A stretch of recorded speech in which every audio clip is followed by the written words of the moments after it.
piano and no crescendo.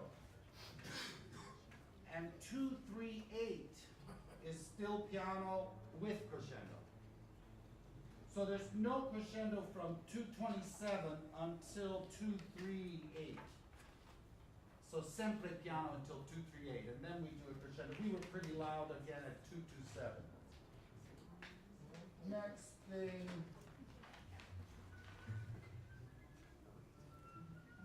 Oh, strings, it's just for strings. Take a look, measure 411.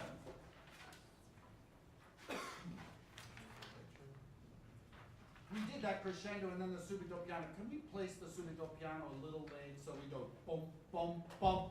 Oh, just place a little bit the downbeat of 414, the piano, not too soon.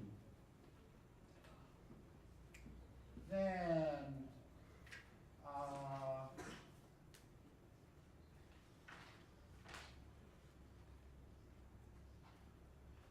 violas.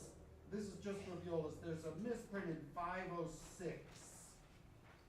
Third beat. Yes. Changes from A flat to A natural. Yep. Thank you. Thank you.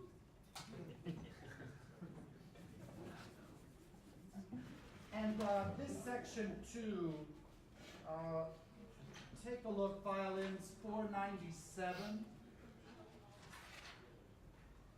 Could we phrase a little bit more to the downbeats and then away, so we do and then we do the same. So a little crescendo into the downbeat, diminuendo after the downbeat.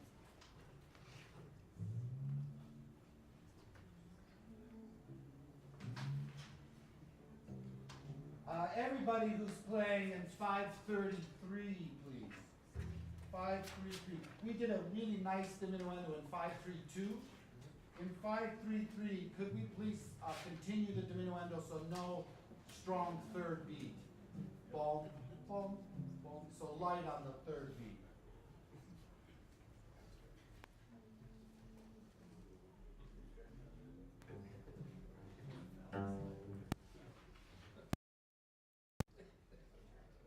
Just to confirm, last night we went directly into the downbeat of 703. We're going to keep it that way.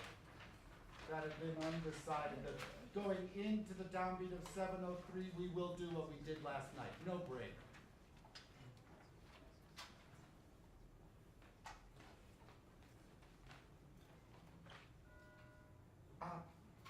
First trumpet 736.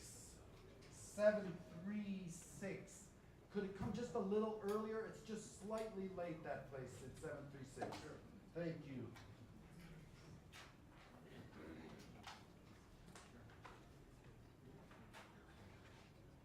Then strings at 754. 754. Just that articulation, it's still not really legato, but just a little in between staccato legato. So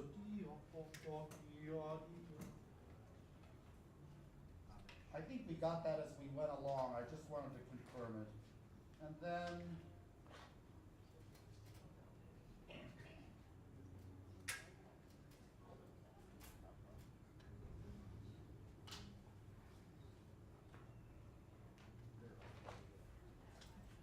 just so you're ready for it, solo strings at 861.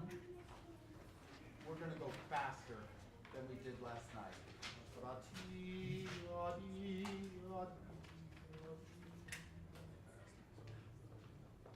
Did you find it already? Okay, great, good.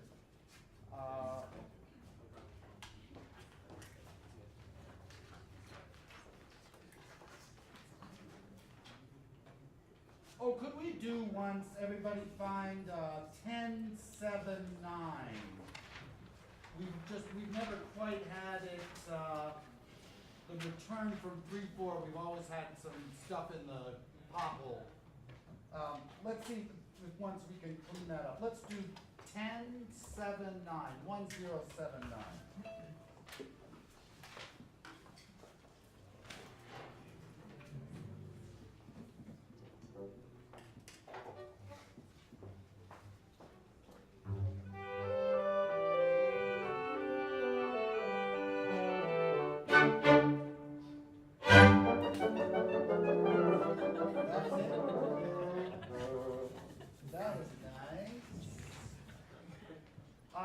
trombone, 1160. The third quarter note of the bar is a D instead of a C. Okay. Thank you. And actually, horn, trumpet, trombone, something was a little funky in 1163-64 too. Let's do, so it's horn, trumpet, trombone, 1160. 1160. We're in two at this point. You say where? Okay, 1160. And then the next one, 2-1. It's a written C sharp. Yes. Yeah? That should be okay. Should I have an F sharp? Yes, thank you. That's what it was.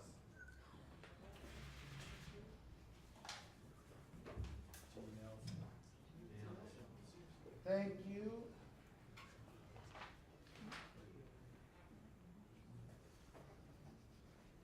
Viola, cello, still be sure not to be late in 1189. It's the beginning of scene 5, 1189, just not late off that rest. And violins, violas, that's true in 1196.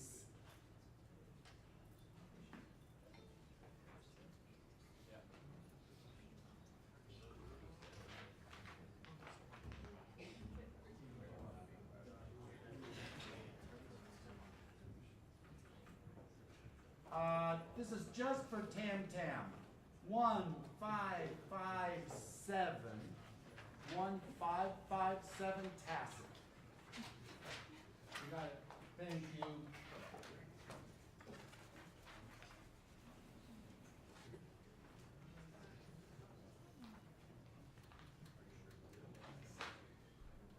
Second violins, measure 1729. 1729. The harmonic there should be on a G and not an A. Did that already happen? We just did that. Oh, great, thank you. Good.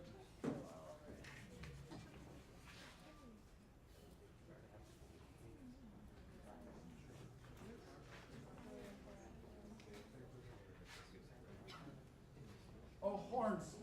You know that place we talked about yesterday near the end, all the repeated G sharps? The articulation was great, but can it now be even softer? Sure. Oh, thank you.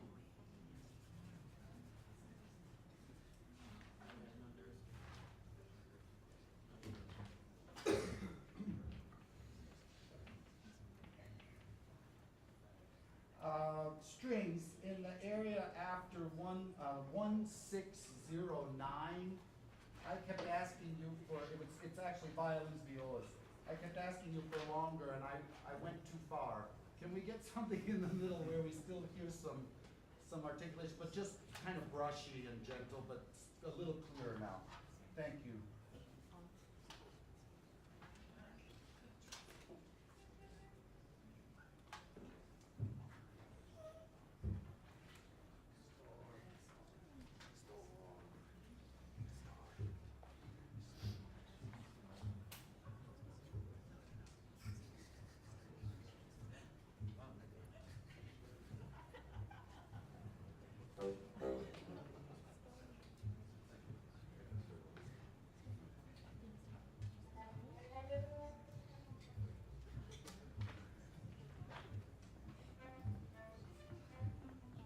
And could we look, please, woodwinds at 1794, 1794. I think you got corrections in the parts, mostly second oboe, but also second flute. But let's try it once to make sure it got corrected. So we'll do 1794, just flute, oboe, clarinet, bassoon ones. 94, 1794.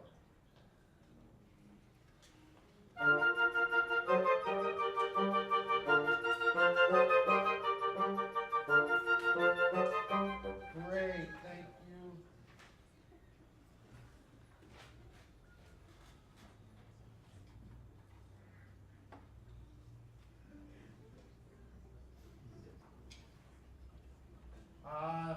again at measure 2001. Could you put a dim in 2001, please?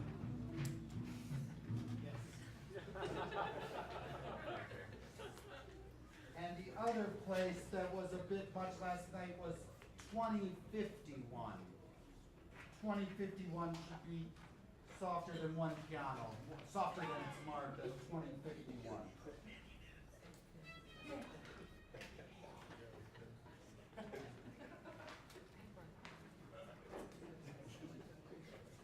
Oboe, clarinet, bassoon, 2102, 2102, and 2106.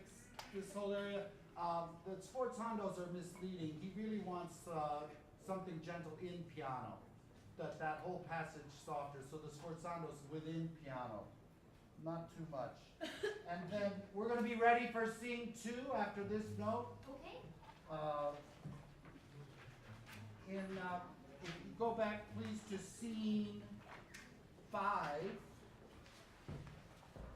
Whenever we have the little fanfares in scene 5, yum, bum, ba-dum, the balance was so much better yesterday that we had fixed that issue. But can we do a little bit of a phrasing on yum, bum, ba-dum, ba-ba-da-ba-ba-bum, so a little 2-bar hairpin. Yes, please. Note question in the violas. Yes, please. 1, 2, 6, 3. And the next bar as well. 1, 2, 6, 3 and 1, 2, 6, 4.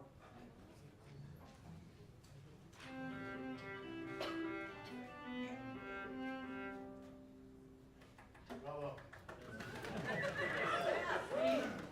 Steve, could I talk to you for a second?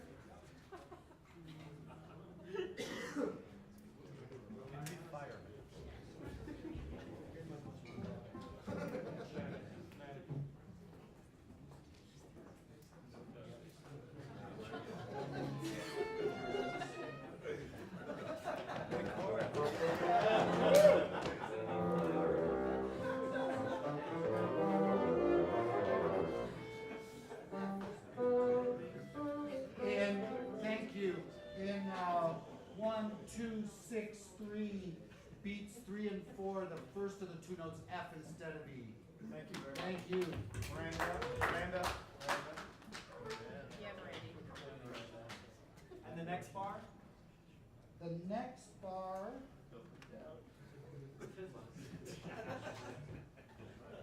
is right. You have D and B natural and then C and G? Correct. Keep it. Thank you. Thank you. Yes, please. Second violin, bar 411. 411? This progression. Should it be A natural or is it A sharp or corrected? 411, A sharp is right, and B flat is also right. Yeah. Great. Thank you. Thank you.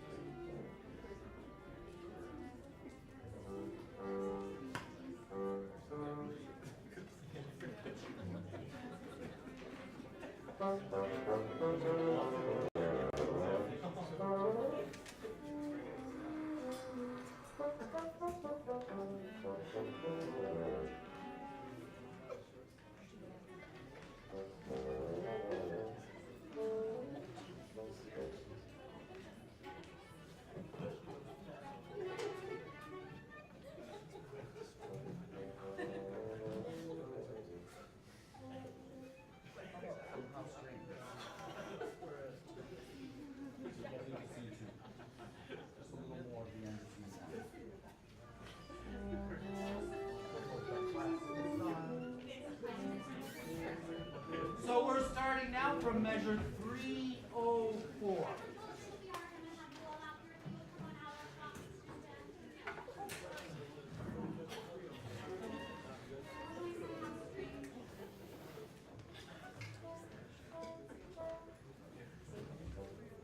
How strange, maybe this can help us? Meister, we are set, thank you. So 304, right?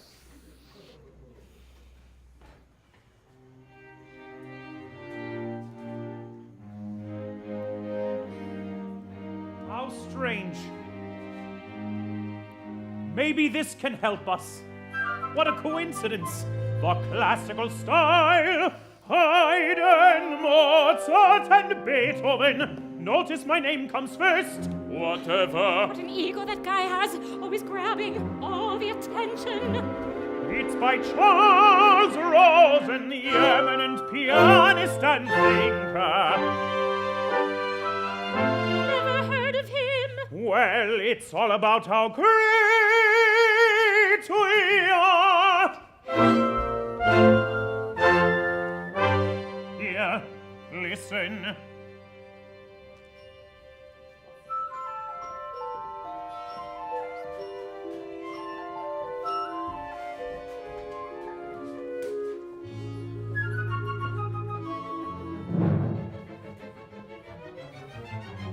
Charles, where are you? Charles, Charles, Charles! No need to yell. I was just pulling out the cheese. For tonight's dinner, there's nothing worse than cold cheese. As Montaigne said in his essay on the female form, ce qui mange du fromage, ce ne le fait, il enrage. Which reminds me, Charles, I came to pick you up for the sonata form. Symposium? sonata form. Oh, everything I had to say about sonata form, I said in my book, sonata forms. But to really understand sonata well, you have to start from the beginning. Charles, the symposium is in an hour. The classical style was a synthesis of forces that lay all around, but dormant. You're the guest of honor.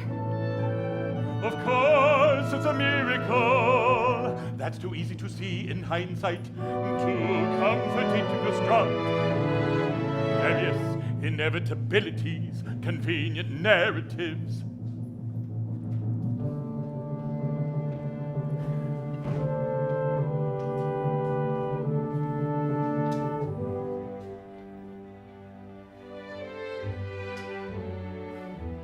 Just imagine it. The chaos of the period. From the death of Handel to 1775. The successes were all partial.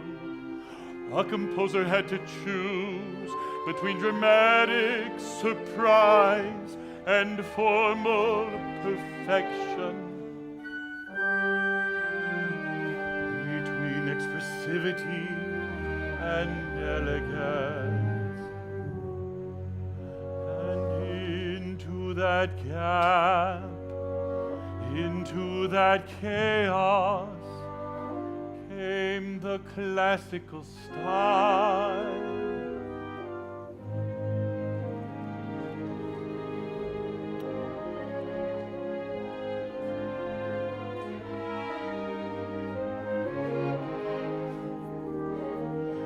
Expressive and elegant joined hands, in which a dramatic effect seemed at once surprising and logically motivated.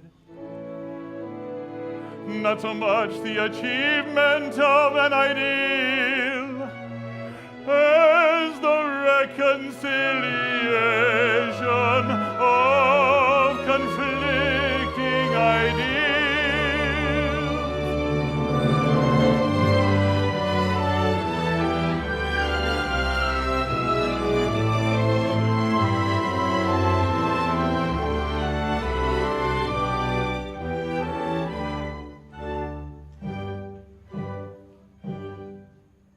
the musical language which made the classical style possible is tonality. Not an immobile system, but a living, changing language. It had reached an important turning point in the 1770s, just before the style of Haydn and Mozart took shape, a new emphatic polarity between tonic and dominant.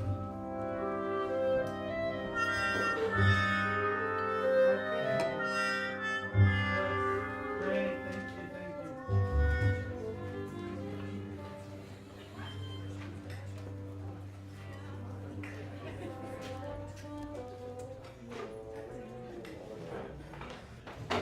We now go to scene 4.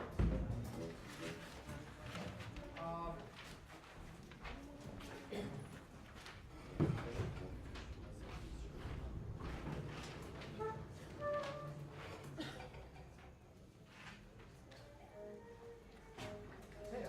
could we start? I'm wondering if it's not better to start with Don Anna's exit. Can you defend me against, or it's actually Don Giovanni saying, away, Snigglesworth, you have no business here. Maybe that's a better starting point. Okay. So this will be measured 9-11, 9-1-1.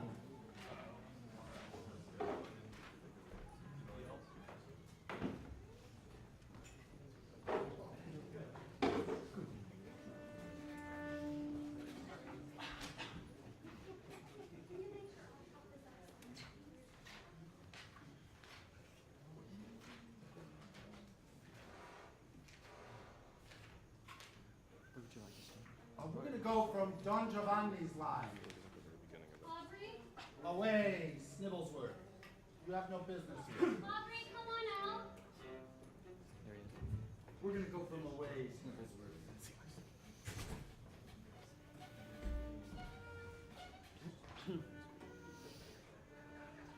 Maestro, we are set. Away, Snoozeworth, you have no business here. Can you defend me against this ravaging scoundrel?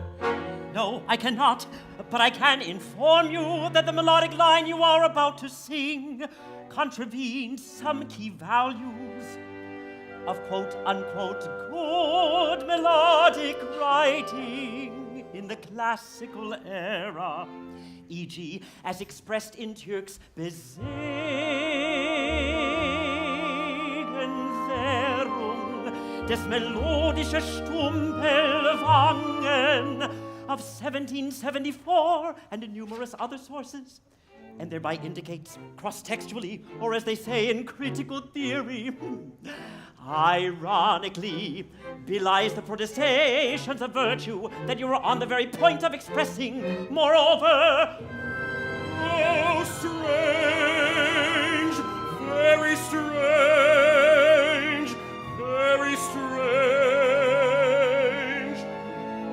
For the first time in a long time,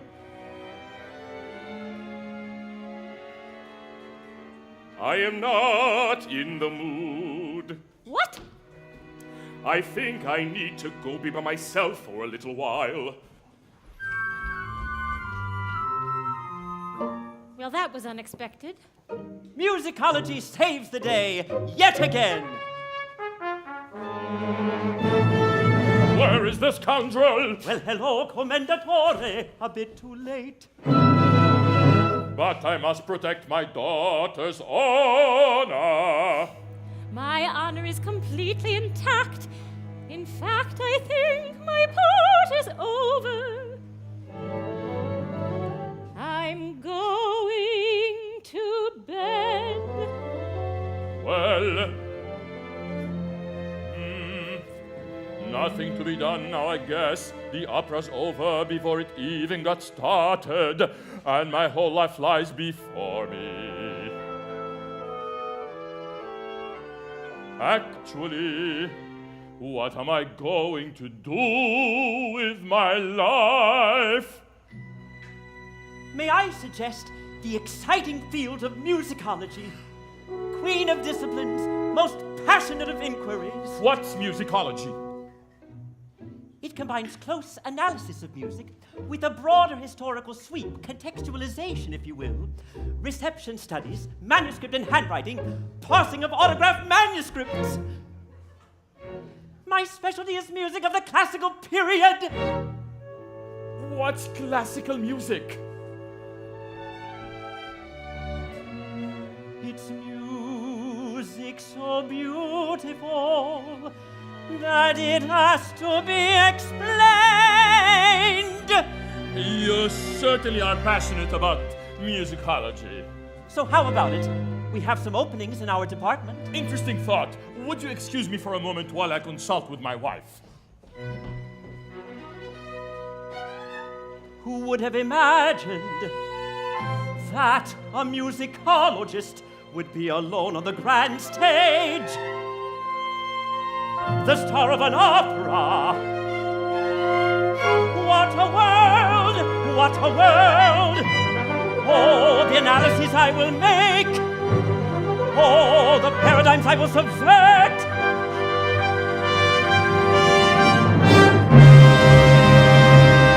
Hello, who are you? Who am I? How dare you?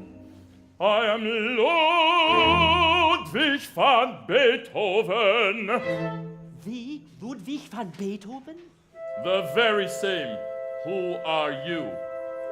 Henry Snibblesworth, musicology PhD at the University of California, Berkeley. I'm sorry I asked. I have so much to ask you. For instance, I'm just wondering, did you really intend your symphonies to be so patriarchal?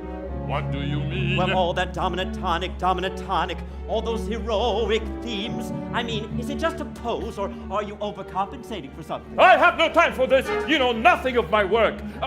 Have you seen Charles Rosen? Why are you looking for Charles Rosen?